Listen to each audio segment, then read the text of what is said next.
नमस्कार, मैं हूं शरद द्विवेदी और हमारा आज का मुद्दा है यूसीसी का मोहन फार्मूला, जलने लगा सियासी चूल्हा।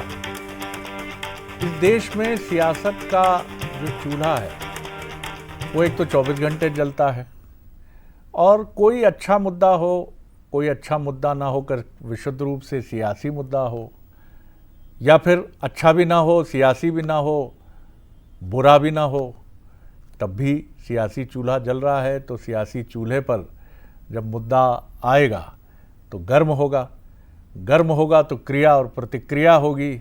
ऐसा होना चाहिए, ये ठीक नहीं है, ये ऐसा हो, वो वैसा हो। और यूसीसी एक ऐसा ही मुद्दा है। कांग्रेस का आरोप है कि बीजेपी का कोर एजेंडा है और बीजेपी इसके साथ अपना सियासी एजेंडा पूरा कर रही है। और बीजेपी का कहना है कि भैया इसमें क्या गलती है, जो कुछ भी जेंडर बायस है, जिस तरह से स्त्रियों के साथ विवाह संबंधी जो कानून प्रचलन में हैं, चाहे बहुसंख्यक हिंदुओं से जुड़े हों या अल्पसंख्यकों से जुड़े हों, उनसे कई बार स्त्रियों के हित प्रभावित होते हैं। और भी बहुत सारे मुद्दे हैं, लेकिन सवाल ये उठता है कि क्या यूसीसी का ये जो प्रस्ताव है, कानून है, उत्तराखंड तो इसे लागू करके आगे बढ़ चुका है। अब मध्य प्रदेश भी उन चुनिंदा राज्यों के क्लब में शामिल होने जा रहा है। तो इसमें बहुत सारे सवाल भी हैं कि क्या आदिवासियों को भी इसके दायरे में लाया जाएगा, क्या ऐसा करना उचित होगा। बहुत सारे प्रश्न हैं। बहरहाल पहले देखिए हमारी ये रिपोर्ट, उसके बाद फिर डिबेट। भोपाल की सत्ता से निकला बड़ा संकेत। डॉक्टर मोहन यादव कैबिनेट बैठक में यूसीसी लागू करने की दिशा में कदम तेज करने की बात हुई। सूत्रों के मुताबिक मोहन सरकार दिवाली से पहले इस कानून को लागू करने की तैयारी में है। इसकी जिम्मेदारी गृह विभाग को सौंपी गई है। सरकार इसे सिर्फ कानून नहीं, सामाजिक सुधार के बड़े एजेंडे के तौर पर देख रही है।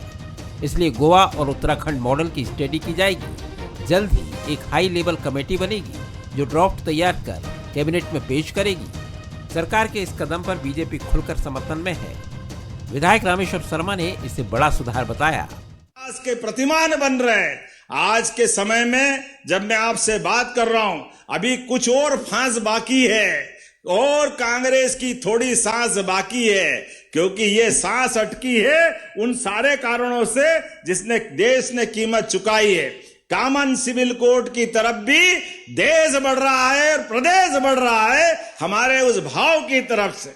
जब एक देश, एक निशान, एक प्रधान 1951 में कहा था। कांग्रेस का तो ये पुराना नारा है कि दो ही बच्चे अच्छे, और इसलिए अगर इस अभियान को लेकर आज मध्य प्रदेश सरकार ने मुहिम चालू की है तो सरकार इस मुहिम के लिए बधाई की पात्र है और जल्दी से जल्दी ये बिल लाया जाए। मध्य प्रदेश के साथ साथ पूरे देश की मांग है कि यूसीसी का जो बिल जो आएगा वो कहीं ना कहीं भारत की प्रगति और प्रदेश की प्रगति के लिए एक महत्वपूर्ण कदम साबित होगा। यूसीसी लागू हुआ तो प्रदेश में शादी और तलाक के नियम सभी धर्मों के लिए एक जैसे होंगे। बहु विवाह पर रोक लगेगी और मैरिज रजिस्ट्रेशन अनिवार्य होगा। विरासत और गोद लेने के कानून एक समान होंगे, मतलब कानून की किताब में समानता की नई परिभाषा लागू होगी। लेकिन विपक्ष इस मोहन फार्मूले पर सवाल उठा रहा है। नेता प्रतिपक्ष उमंग सिंघार ने कहा कि फैसले से पहले सभी समाजों को विश्वास में लेना जरूरी है। वहीं कांग्रेस विधायक आरिफ मसूद ने सरकार पर ध्यान भटकाने का आरोप लगाया है। विश्वास में लेके सरकार को निर्णय करना चाहिए ताकि किसी समाज का अपमान ना हो। कई बार सरकार ने आदिवासी कानून को लेके बात करी, चर्चा करी, कानून बनाने का प्रयास किया, लेकिन सरकार के पास कई कानून अभी भी लंबित पड़े हैं। मैं समझता हूं कि आदिवासियों के जो कानून की सरकार ने बात करी, कमेटी बनाई है, उसकी रिपोर्ट भी तत्काल आना चाहिए और उसको भी विधानसभा पारित होना चाहिए। यूसीसी जो 44 में लागू करा था धारा 44, तो वो उसका मकसद ये था कॉमन सिविल। तो कॉमन सिविल फिर नहीं बचा। आपने एक को बाहर कर दिया, एक को अंदर, एक के खिलाफ करोगे और एक को छोड़ोगे तो यूसीसी कहाँ बचा। तो फिर सीधा सीधा स्पष्ट कहे ना कि हम तो सिर्फ मुसलमानों के लिए करना चाहते हैं, बाकी सबको अलग कर दो, फिर मुसलमान और हम देख लेंगे आपस में। एक तरफ सरकार जो यूसीसी को सामाजिक सुधार बता रही है, दूसरी तरफ विपक्ष है जो इसे सियासी एजेंडा बता रहा है। मध्य प्रदेश में यूसीसी का मोहन फार्मूला सियासत का बड़ा मुद्दा बनता दिख रहा है। जैसे जैसे दिवाली करीब आएगी वैसे वैसे ये सियासी चूल्हा और तेज जलेगा। अब देखना होगा कि क्या ये कानून वाकई समानता का नया अध्याय लिखेगा या फिर सियासत की आग में ही सुलगता रहेगा। तो आपने देखा कि किस तरह से ये विषय आया और कांग्रेस बीजेपी सब तरफ से प्रतिक्रियाएं सामने आने लगी। हमारे सवाल देखिए, मध्य प्रदेश में डॉक्टर मोहन यादव फार्मूला सामाजिक सुधार बनेगा यूसीसी के रूप में या पॉलिटिकल एजेंडा, सियासी मुद्दा? क्या यूसीसी महिलाओं और कमज़ोर वर्गों को हकीकत में, वास्तव में, रियलिटी में फ़ायदा पहुंचाएगा? क्या आदिवासियों को अलग रखने से यूसीसी पर सियासी संग्राम होगा? ये हमारे सवाल हैं। जो मेहमान हैं उनसे मुलाकात करिए। हमारे साथ हैं बीजेपी की सीनियर लीडर और spokes person doctor Divya Gupta, बहुत स्वागत करता हूं उनका। कांग्रेस के सीनियर लीडर और स्पोक्स पर्सन उमेश त्रिपाठी जी हमारे साथ हैं, उनका बहुत स्वागत है। और वरिष्ठ पत्रकार और राजनीतिक विश्लेषक जगदीश द्विवेदी जी हमारे साथ हैं, मध्य प्रदेश के वरिष्ठतम पत्रकारों में से हैं, उनका भी स्वागत है। जगदीश जी, पहली टिप्पणी आपकी, यूसीसी मध्य प्रदेश अब उस राह पर आगे बढ़ चला है। अब तक गोवा, उत्तराखंड सबसे पहला राज्य बना और गुजरात ने अभी रिसेंटली कुछ दिनों पहले ही इसे कानून की शक्ल दी है। अब मध्य प्रदेश भी उसी क्लब में चौथे राज्य के तौर पर शामिल होने की तरफ बढ़ रहा है। किस तरह से देखते हैं आप यूसीसी को और वर्तमान समय में इसकी उपयोगिता को, और मध्य प्रदेश से ख़ास तौर से जिस तरह से आपने मसूद साहब का भी रिएक्शन सुना होगा, क्या कहेंगे आप? जी देखिए सर जी, पहली चीज तो ये कि यूसीसी का ड्राफ्ट जो है अभी सामने जब आएगा तब इसमें जो आपने भी कहा कि बहुत सारी चीजें सामने आएंगी। इसमें अगर यूसीसी, देखो बीजेपी के एजेंडे में यूसीसी आज से नहीं है। आपको याद हो शायद कि अटल जी का हमने वो भाषण सुना था जब उनकी सरकार चली गई थी एक वोट से। उसमें अटल जी ने उन्होंने कहा था कि कॉमन सिविल कोड हमारे एजेंडे में है। राम मंदिर को लेकर भी उन्होंने कहा था, और उन्होंने कहा था लेकिन हम इसको इसलिए नहीं ले रहे हैं कि हम बहुमत में नहीं है। आज बीजेपी बहुमत में है, तो जनसंघ के जमाने से जिस कॉमन सिविल कोड की वो वकालत करती रही है, तो उसको तो वो लागू करेगी शरद जी, बस केवल और केवल। और मुझे नहीं लगता कि इसमें किसी को कोई बहुत ज्यादा दिक्कत होनी चाहिए। लेकिन मेरा सुझाव इसमें यह भी है कि अगर कॉमन सिविल कोड लागू होता है तो वो पूरे देश में सब पे लागू हो, किसी को उसमें छोड़ा ना जाए। जो आपकी समरी में सवाल खड़ा किया गया है, उस सवाल पर भी मैं कहना चाहूंगा, फिर कुछ भी नहीं, कॉमन सिविल कोड में फिर किसी को कोई रियायत नहीं दी जानी चाहिए शरद जी। क्योंकि इससे क्या होता है, तब राजनीति की गंध इससे महसूस होती है जब आप किसी को छोड़ते हो। साहबानो प्रकरण को लेके क्यों हुआ ये सब, क्यों कांग्रेस नीचे चली गई? क्योंकि एक मैसेज गया जनता के बीच में कि आप किन्हीं लोगों के साथ में खड़े हो। मेरा मानना यह है कि कॉमन सिविल कोड को मैं मानता हूं कि निश्चित रूप से 3 राज्यों में लागू हुआ है और इसे लागू होना भी चाहिए। कानून सब में एक विधान, जो बीजेपी का नारा है, और एक विधान की तरह एक संविधान एक विधान, जो उन्होंने नारा दिया था कि कानून सबके लिए बराबर होना चाहिए। क्यों किसी को छूट मिलना चाहिए और किस आधार पर छूट मिलना चाहिए? आप देश के नागरिक हैं, आपको अगर देश की बाकी सारी चीजें, सुविधाएं आप ले रहे हो, फ्रीबीज योजनाओं का लाभ आप ले रहे हो, तो कानून में आपको अलग से क्यों होना चाहिए? या तो आप वो भी छोड़ दें या फिर आप इसका विरोध करना छोड़ दें शरद जी। लेकिन मेरा यह है कि जब ये कॉमन सिविल कोड लागू हो तो पूरे देश में सभी वर्ग, सभी धर्म और सभी जातियों पे एक समान लागू होना चाहिए, तो शायद ये ज्यादा बेहतर होगा। जी त्रिपाठी जी, किस तरह देखती है कांग्रेस? क्योंकि मसला अगर देखें तो सिर्फ इसलिए भी विरोध नहीं होना चाहिए कि ये भारतीय जनता पार्टी और 1980 के पहले जनसंघ के एजेंडा का हिस्सा रहा है। जो इसकी अच्छी बातें हैं वो अच्छी बातें ज़रूर सामने रहें, और जिन चीज़ों को आप महसूस करते हैं एक विपक्षी पार्टी के नाते कि देश के लिए उन चीज़ों से दूरी रखनी चाहिए, तो आप बिल्कुल उस पर एक खुली डिबेट के लिए विपक्षी दल के तौर पर, मुख्य विपक्षी दल के तौर पर आपको सामने आना चाहिए। क्या कहेंगे? देखिए, यूसीसी के बारे में जो मोहन यादव जी ने आज कहा वो महज एक राजनीतिक स्टंट है, इसके अलावा कुछ नहीं है। क्योंकि देखिए, अभी यूसीसी के मसले में जो संविधान का आर्टिकल 44 है उसका ये डायरेक्टिव प्रिंसिपल है। ठीक है, डायरेक्टिव प्रिंसिपल में ऐसा करने के लिए राज्यों से अपेक्षा की गई है। ठीक है, बीइंग अ वेलफेयर स्टेट और भारत गणराज्य के संविधान के अनुसार। तो इसमें जब वो ये कह रहे हैं डायरेक्टिव प्रिंसिपल में कि यूनिफाइड सिविल कोड होना चाहिए। हम भी चाहते हैं यूनिफाइड सिविल कोड हो, लेकिन उसके पहले इनको जो सारे राजनीतिक दल हैं और इसमें जो स्टेक होल्डर्स हैं, आदिवासी हैं, मुस्लिम्स हैं, क्रिश्चियंस हैं, सिख हैं, इनकी जो विभिन्न बड़ी बड़ी संस्थाएं हैं, इनसे ही बात करना चाहिए।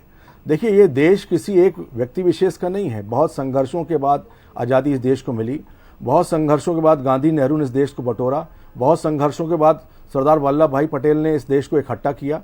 तो इसमें जो विविध अनेकता में एकता, यहाँ की जो सामाजिक, राजनीतिक और धार्मिक विविधता है, इसको लेके ही भारत बनता है। नहीं तो ये कम्युनिस्ट देश हो जाता। और ये आज भारत देश विविधता में एकता के साथ चल रहा है, इसका कारण ही ये है कि हमारे संविधान ने इन सब चीज़ों के लिए लचीली व्यवस्था की हुई है। मैं तो भारतीय जनता पार्टी के माननीय मुख्यमंत्री, आज आपने जो बाइट दिखाई उसमें कह रहे थे 2 बच्चे ही अच्छे, तो भैया यही भारतीय जनता पार्टी जो 74 में कह रही थी कि नसबंदी का विरोध कर रही थी। संजय गांधी ने तो 5 सूत्री कार्यक्रम दिया हुआ था, दहेज के खिलाफ, ब्लड डोनेशन के उसमें लिए, छुआछूत के विरोध में, वृक्षारोपण के लिए। यही भारतीय जनता पार्टी उस समय विरोध कर रही थी, और आज लगभग 50 साल बाद कह रहे हैं 2 बच्चे ही अच्छे। तो भारतीय जनता पार्टी अपना स्टैंड पहले क्लियर कर दे। और भारतीय जनता पार्टी जो देश में यूसीसी के नाम पे भ्रम फैला रही है, तो कृपया करके आदिवासियों में और जो 6th शेड्यूल में हमारे असम, मणिपुर, मिजोरम ये स्टेट्स हैं, इसमें जो आदिवासियों की जीवन शैली है, उनकी कल्चरल व्यवस्था है, हमारे विश्वगुरु अभी मणिपुर में मैतेई और कुकी के बीच में विवाद खत्म नहीं कर पाए। दुनिया भर के मुख्यमंत्री सब बदल रहे हैं और आज तक वो समस्या 2 साल से वहीं की वहीं है। तो पहले जो मूलभूत समस्याएं हैं आदिवासी समाज में, और आदिवासी समाज में विशेष रूप से उनकी परंपराओं में, जिस प्रकार से उनमें आपस में बैठ के तलाक हो जाते हैं, इन सब विषय को पहले एड्रेस करना जरूरी है। नहीं तो ये वैसे ही हो जाएगा जैसे उन्होंने जीएसटी लागू कर दिया था और सॉफ्टवेयर चल नहीं रहा था। इन्होंने नोटबंदी लागू कर दी, उसके परिणाम देखे नहीं, क्योंकि ये तो आधी रात में खड़े होते, अब हम बोले हमें आज नोटबंदी बंद करनी है, हमें आज जीएसटी लगा देनी है, बिना सोचे समझे एक्सपेरिमेंट की सरकार है ये। त्रिपाठी साहब, आप राजनीति के भी एक स्कॉलर पर्सनैलिटी हैं।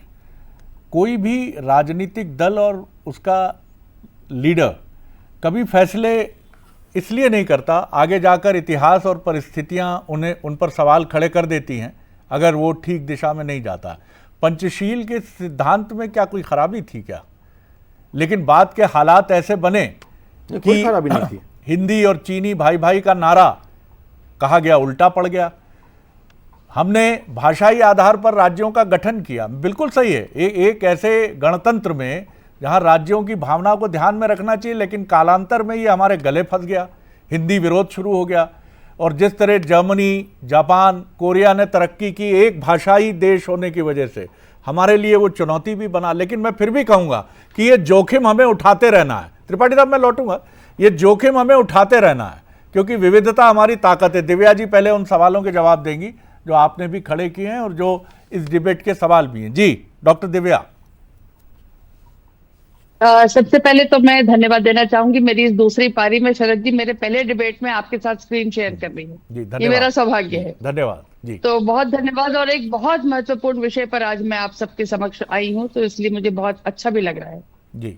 पहला शब्द तो ये कि uniform civil code. The word uniform अपने आप में इंगित करता है कि यूनिफॉर्मिटी पूरे देश भर में एक समान होनी चाहिए। देश में जब आपने अपने ओपनिंग स्टेटमेंट में बहुसंख्यक और अल्पसंख्यक कर दिया, तो आपने वही डिवाइड क्रिएट कर दिया। तो हमने डिवाइड को हटाने के लिए ही यूनिफॉर्म सिविल कोड को हमको लेकर आना है, पहली बात। दूसरी बात, जब अंबेडकर जी ने और मीनू मसानी जी ने और मुंशी जी ने जब ये चर्चा करी थी और उन्होंने पुरजोर इसको एक वक्तव्य के साथ कहा था कि इसको हमें लेकर ही आना चाहिए, क्योंकि देश भर की, पूरे राष्ट्र की यूनिफॉर्मिटी इसी पर डिपेंडेंट रहेगी। और फिर उनको कहीं एक लगा कि हमको डिबेट क्योंकि बहुत बढ़ गया, तब उन्होंने डायरेक्टिव प्रिंसिपल के साथ आर्टिकल 44 के साथ स्टेट को ये राइट दे दिया कि स्टेट अपने हिसाब से लागू कर सकता है। तो यानी कि अब स्वायत्तता स्टेट की है, उनको इच्छा है तो वो लागू कर सकते हैं। अब जब हम लागू कर सकते हैं, और भारतीय जनता पार्टी और जनसंघ का ये सबसे नारा रहा है कि देश एक समान हो, एक राष्ट्र हो, एक पिरोया हुआ देश हो, तो जब वो एक पिरोया हुआ देश है तो वहां पे यूनिफॉर्म सिविल कोड का लागू होना सिर्फ अनिवार्य ही नहीं, उसके लिए एक राष्ट्र की प्रगति के लिए बहुत बड़ा एक माइलस्टोन स्थापित होगा। वन, दूसरी बहुत बड़ी बात यह है कि जो लोग इसका विरोध कर रहे हैं, मैं उनसे पूछना चाहती हूँ कि सबसे ज्यादा फायदा यदि होगा तो उन महिलाओं को होगा जिन महिलाओं को आज दोयम दर्जा दिया जा रहा है। समाज में उनके लिए प्रगति का एक बहुत बड़ा रास्ता खुलेगा अगर हम ये यूनिफॉर्म सिविल कोड लागू करें। जिस वर्ग विशेष की महिलाओं को सबसे ज्यादा फायदा होगा, वही वर्ग विशेष उसका सबसे ज्यादा विरोध कर रहा है। आश्चर्य की बात यह है, हैरानी की बात इसलिए भी होती है, क्या ये मुल्ला मौलवी और क्या ये पेट्रियार्कल सोसाइटी इन महिलाओं को आगे बढ़ने नहीं देना चाहती, जहां पे हम gender sensitisation, gender equality, equal rights, हम उनकी प्रॉपर्टी के राइट्स और हम बहुत सारी चीजों के बारे में चर्चा करते हैं इस यूनिफॉर्म सिविल कोड में। तो उनको प्रश्न, उनको दिक्कत किस बात की है? दिक्कत इस बात की है कि क्या ये रिलीजन बेस्ड है? बिल्कुल भी नहीं। क्या ये रिलीजन के ऊपर उठकर सिर्फ समानता का अधिकार है? मैं लौटता हूँ, एक क्विक राउंड और ले लें हम, उसके बाद फिर सेकंड। लेकिन कुछ बड़े सवाल भी हैं जो आपने खड़े किए और जो त्रिपाठी साहब ने भी उठाए सवाल, कि इस पर एक व्यापक डिबेट की ज़रूरत है। जैसा आप दोनों बहुत विद्वान हैं और बहुत विषय की गंभीरता को समझते हैं, एक सवाल ये भी देश में और दुनिया में डिबेट का सब्जेक्ट रहा कि दुष्कृत्य के मामलों में डेथ सेंटेंस जो है वो बहुत उपयुक्त है, लेकिन इसके विरोध में जो दलील आई कि फिर जो विक्टिम है उसको जिंदा ही नहीं छोड़ा जाएगा, इसकी आशंका बहुत है। इस तरह से आपने बिल्कुल सही कहा कि पितृसत्तात्मक है, ये पेट्रियार्कल सोसाइटी है, लेकिन यहाँ स्त्री को उसके अधिकार देने के लिए पहले स्त्री को ताकतवर बनाना पड़ेगा, कानून से नहीं, उसकी आर्थिक हैसियत, उसकी सामाजिक हैसियत। तो ये एक बड़ा अलग विषय हो जाएगा। त्रिपाठी साहब, आप कुछ कहना चाह रहे थे, जल्दी से 15 सेकंड में बोलिए, फिर मैं द्विवेदी जी की तरफ चलूंगा। जी नहीं, मेरे भारतीय जनता पार्टी की प्रवक्ता ने कहा कि दोयम दर्जे का ट्रीटमेंट महिलाओं के साथ। देखिए, भारतीय जनता पार्टी के मध्य प्रदेश शासन में तो मध्य प्रदेश जो है बलात्कार की राजधानी हो गया है, और पूरे देश में जो महिलाओं के साथ बलात्कार हो रहे हैं उसमें परसेंटेज देख लीजिए भारतीय जनता पार्टी नेताओं का कितना है। तो जहां मुंह में राम बगल में छुरी बता रहे हैं महिलाओं को अधिकार, अरे महिलाओं को पहले सुरक्षा तो दीजिए, उनकी जो इज्जत सम्मान है, उनके साथ बलात्कार हो रहा है। यहाँ आपकी बात आ गई, दोयम दर्जा और प्रथम दर्जे की बात हो रही है, पहले आप उनको लॉ एंड ऑर्डर में प्रोटेक्ट करिए। त्रिपाठी साहब, आप विद्वान राजनेता हैं, जब आपकी सरकार थी कांग्रेस की, ये रिकॉर्ड में है, उस समय भी मध्य प्रदेश महिला अत्याचार में देश में दुर्भाग्य है, ये कहते अच्छा नहीं लगता, पीड़ा होती है कि उसमें वो देश के अग्रिम पंक्ति के राज्यों में था। यहाँ अग्रिम शब्द लगाने में भी हिचक होती है। और उस समय एक दलील आई थी जो बहुत विवाद में रही, दलील ये रही मध्य प्रदेश की तरफ से, सरकार की तरफ से दलील ये थी कि पड़ोसी राज्यों की तुलना में हमारे यहाँ FIR तुरंत होती है, इसलिए हमारे यहाँ आंकड़ा शूटअप कर जाता है। ये सही हो सकता है, लेकिन इस पर बड़ी डिबेट हुई होगी। तो कृपया इस तरह से ना देखें इसको कि ये इस तरह की राजधानी है। बहुत सारी चीज़ें बदलने में समय लगता है। मैं बिल्कुल दुखी, हम सब हैं आपकी तरह, लेकिन आप फिगर्स, आंकड़े देखेंगे तो आप पाएंगे कि कुछ समस्याएं चली आ रही हैं, सरकारें बदल रही हैं, समस्या वहीं के वहीं है। जगदीश जी, आपका कमेंट। देखिए जी, सबसे पहली चीज तो जिस तरह से ये एक अलग इश्यू हो सकता है कि रेप के केस मध्य प्रदेश में कितने हैं या अन्य राज्यों में कितने हैं, और महिलाओं की जहां तक बात है तो मेरा शरद जी इस मामले में बहुत दृढ़ मत है कि महिलाओं को के लिए जो कानून बने हैं उनसे आप लोग माने ना माने बहुत सशक्त हुई हैं महिलाएं। मैं कांग्रेस की बात भी कर रहा हूं, कांग्रेस से लेके बीजेपी तक आज तक निश्चित रूप से हमारी जो भी सरकारें रही हैं, महिलाओं की स्थिति निश्चित रूप से दयनीय थी, पितृसत्तात्मक सत्ता थी। स्थितियां बदली हैं और स्थितियां बदल रही हैं, और बदलाव हमेशा, जैसे आपने कहा, बदलाव धीरे धीरे आता है। अब आप देखिए कि भाई पंचायत में उन्हें आरक्षण मिला, नौकरियों में आरक्षण मिला, आज महिला बहुत ताकतवर बन के उभर रही है धीरे धीरे। और जैसे ही ये संसद का विशेष सत्र जो 15 और 16 अप्रैल को होने वाला है, लोकसभा और विधानसभा में महिलाओं को 33% रिजर्वेशन देके, तो ये सारी चीजें बदलेंगी।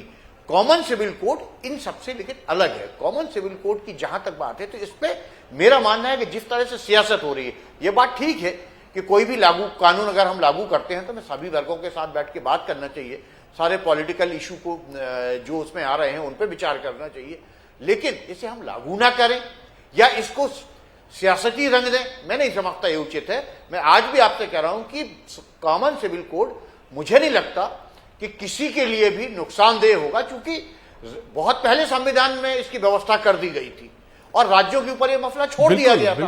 अगर राज्य लागू करना चाह रहे हैं तो उन्हें उन राज्यों में ये लागू होना चाहिए, लेकिन जैसा कि मैंने कहा कि इसमें फिर इफ एंड बट नहीं होने चाहिए, क्योंकि इसका राजनीतिकरण आप तभी कर देंगे जब कुछ वर्गों को जाति के आधार पर, समुदाय के आधार पर इसमें छोड़ देंगे। बिल्कुल, आप लागू करिए, पूरी ताकत से लागू करिए, एक जैसा एक समान लागू करिए।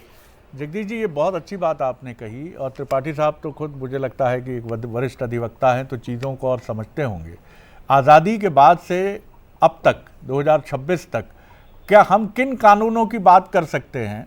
भाई संविधान खुद ये राज्यों को अधिकार देता है कि वो सभी नागरिकों के लिए समान कानून बनाएं, ये संविधान प्रदत्त अधिकार है। और ऐसे कुछ कानून जिन पर सवाल उठे, मैं नाम नहीं लूंगा नहीं तो फिर उसको राजनीतिक नजरिए से देखा जाता है, वो चैलेंजेबल रहे, सुप्रीम कोर्ट की दहलीज तक गए, कई बार खुद सरकारों ने समझा और विड्रॉ किया, पीछे गए आप। तो हम एक महान लोकतांत्रिक परंपरा से आने वाले देश हैं, हम यहाँ किसी को भयभीत होने की, चिंतित होने की जरूरत नहीं है। अगर कहीं ऐसा हो जाता है, एक बड़ा फैसला जब होता है कि कोई राइट अगर पीछे चला गया है, तो दैट इज ऑल्सो चैलेंजेबल। वो आप उसको चुनौती दे सकते हैं, उसको रेक्टिफाई कर सकते हैं। त्रिपाठी साहब जी जी जी इसी पर इसी को बढ़ाइए आगे जी। देखिए, मेरा कहना यह है, आपने कहा कि भारत में जो चीजें होती हैं ये सनातन धर्म की मूल भावना है। सनातन धर्म की मूल भावना क्या है? शास्त्रार्थ। यदि मेरा एक मत है और आपका मत उसके खिलाफ है तो आप शास्त्रार्थ करके मुझे कन्विंस करिए। और यहां भारतीय जनता पार्टी क्या कर रही है? ना ही लोकसभा चलने दे रही है, ना ही विधानसभा चलने दे रही। एकाएक माननीय मुख्यमंत्री जी खड़े हुए, बोले कॉमन सिविल कोड होगा। अरे भाई, आपको कॉमन सिविल कोड करना था तो संविधान का डायरेक्टिव प्रिंसिपल है, हम भी उसमें शामिल होते। आप ऑल पार्टी मीटिंग बुलाते, ऑल पार्टी मीटिंग में जो है सारे राजनीतिक दलों को स्टेक होल्डर बुला के उनसे समन्वय स्थापित करते, उसके बाद जो है आप उस पर चर्चा करते, उसके बाद घोषणा करते। लेकिन आपको क्या श्रेय लेने की राजनीति करनी है? आपका उद्देश्य ये नहीं कि कॉमन यूनिफाइड सिविल कोड लागू हो, आपका उद्देश्य ये है कि यूनिफाइड सिविल कोड के नाम पर वोटों की राजनीति की जाए। और भारतीय जनता पार्टी तो देश में सरकार आने के बाद 24/7 365 डेज सिर्फ वोटों की राजनीति करती है। जन कल्याणकारी कार्य तो ज्यादा कुछ होते नहीं है। इनके नेता जब देखो तो चुनाव मिलते हैं या विदेश में मिलते हैं। जी, तो मेरे ख्याल से सभी राजनीतिक दल चुनाव के लिए ही मैदान में है और 5 साल चुनाव के लिए। त्रिपाठी साहब, आपकी पार्टी मैदान में। जी दिव्या जी बताइए। जी सर, ये तो बहुत हंसने वाली स्थिति, हास्यास्पद स्थिति आ गई कि विदेश में कौन जाता है ये तो सब जानते हैं, बहुत अच्छे से जानते हैं किसका नेता कहाँ विदेश चले जाते हैं और कहाँ विलुप्त हो जाते हैं, ये तो सर्वविदित है। तो खैर वो मैं क्षमा चाहूंगी, विषयांतर नहीं करना चाह रही। लेकिन सर, आप बहुत सीनियर हैं त्रिपाठी जी। मैं सिर्फ आपसे एक बात ये कहना चाहूंगी, आपने बहुत अच्छी बात कही कि हम शास्त्रार्थ की परंपरा को सनातन में हम फॉलो करते हैं, उसी परंपरा को अभी भी फॉलो करा जाएगा। आज सिर्फ एक वक्तव्य आया है, अनाउंसमेंट हुई है।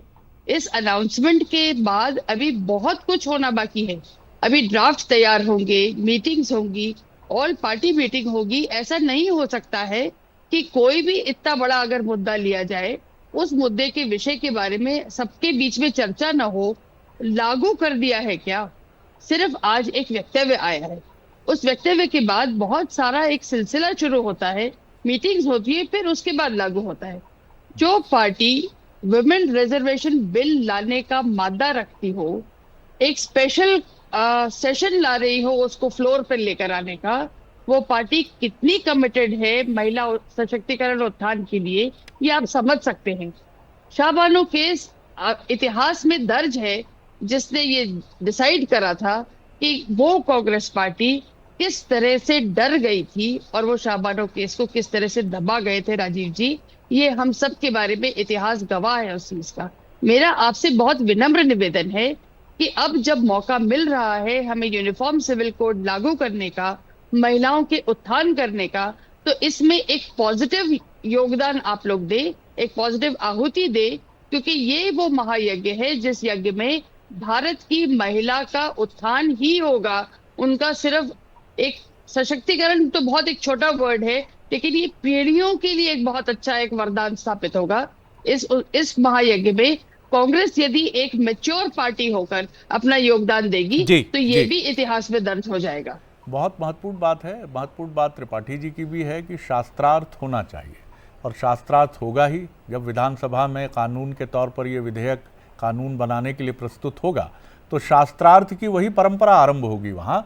लेकिन उसका विरोध करते हुए बैकआउट जैसी चीज़ें कई बार जनता तक वो तथ्य नहीं पहुँचा पाती हैं जो समीक्षात्मक या आलोचनात्मक होते हैं। विपक्ष को अपनी आवाज़, ये उसका विषय है, लेकिन बायकॉट में नहीं उलझाकर अगर जनता तक अपनी बात पहुंचानी चाहिए कि हमारा नज़रिया ये है, तो वो ज़्यादा बेहतर होगा। क्योंकि कई बार विरोध और हिचकने में ये बात जनता तक ठीक से नहीं पहुंच पाती है, और ये हम उम्मीद करेंगे कि कांग्रेस अपने नज़रिए को देश तक पहुंचाएगी। और कोशिश ये भी होनी चाहिए कि इमोटिव इश्यूज़ जो हैं वो रहेंगे ही, चुनावी राजनीति का हिस्सा है, लाडली बहना आएगी और तमाम मुद्दे आएंगे, लेकिन राजनीतिक दलों को इसके लिए सुप्रीम कोर्ट के किसी वर्डिक्ट का इंतज़ार नहीं करना चाहिए कि सुप्रीम कोर्ट कल ये कहे कि आप लोग अपने एजेंडा का अनिवार्य सब्जेक्ट बनाएं कि जनहित के विषय भी जनता के बीच जाकर उन पर डिबेट करें कि क्यों महिला आरक्षण आवश्यक है, क्यों यूसीसी आवश्यक है, क्यों हम इस तरह से आगे बढ़ें। क्योंकि जनता जिसमें उलझती है, बिजली बिल माफ कर, किसान कर्जा माफ, बहन लाडली बहनों के लिए इतना पैसा। जी जगदीश जी जल्दी बोल लीजिए, बहुत कम वक्त है, 10 सेकंड जी। मुझे शरद जी आपकी बात में ही मैं आगे जोड़ रहा हूं, बस 1 मिनट पे अपनी बात कहनी है कि दिव्या जी ने बहुत अच्छी बात कही। एक तो पहली चीज है कि भाजपा ने शरद जी देश की राजनीति का चरित्र ही बदल दिया है। ये पार्टी 365 दिन चुनावी मूड में रहती है। और दूसरा, जहां तक डिबेट की आपने बात कही, तो मेरा दोनों राजनीतिक दलों से यह कहना है कि जो आप कह रहे हैं कि विधानसभा में लगातार गंभीर जो चिंता है वो तो खत्म हो रही है, इस पे गंभीर बातचीत होनी चाहिए। और जो आपने कहा अध्ययन करके तथ्यात्मक बातें प्रदेश की जनता के सामने, चूंकि प्रदेश में लागू हो रहा, वो जाना चाहिए, हंगामे में तब्दील ना हो इसकी बहस। इतना मेरा कम से कम जगदीश जी और मैं, हम उस पीढ़ी के पत्रकार हैं जिन्होंने मंत्रमुग्ध होकर विधानसभा की डिबेट्स को सुना है। हम वहां 4-4 घंटे 8-8 घंटे हो रही है, दुखद है जी, रात 12-1-1 बजे तक बैठे हैं, और हमारा मन नहीं करता था एक युवा पत्रकार के नाते कि हम विधानसभा की उस डिबेट को छोड़कर उठें। और मंडन मिश्र और शंकराचार्य की तरह हम ये नहीं तय कर पाते थे कि पक्ष ने ज्यादा अच्छा कहा या विपक्ष ने ज्यादा अच्छा कहा। वाह वाह जैसे शब्द ही निकलते रहते थे। साधु साधु, अगर मैं मंडन मिश्र या शंकराचार्य की उस परंपरा की तरफ चलूं। बहुत धन्यवाद, बहुत गरिमा से आप सभी ने इस डिबेट को आगे बढ़ाया, बहुत शुक्रिया। और अब वक्त है आपसे इजाजत लेने का।